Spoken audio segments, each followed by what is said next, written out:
So for the problem that we're working out here, it says that a college student has two different jobs.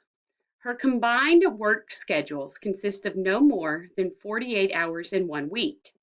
Which graph best represents the solution set for all possible combinations of X, the number of hours she works at her first job, and Y, the number of hours she works at her second job in 1 week?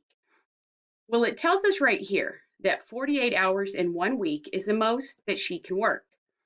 So when I'm looking at this graph, the first thing that I'm going to do is make sure that none of my graphs actually have any hours more than 48 on them. So I'm going to look here. This one has 48 as the max. This one has 48 as the max.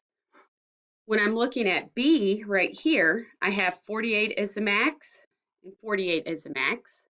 When I look at C, I have 0 hours here. And then here, my graph keeps going past 48 hours. So I know it cannot be this one. In my next graph, D, seeing 0 is the minimum number of hours, and then my graph continually goes in this direction, which is 54 hours in both directions. So I know it cannot be this one.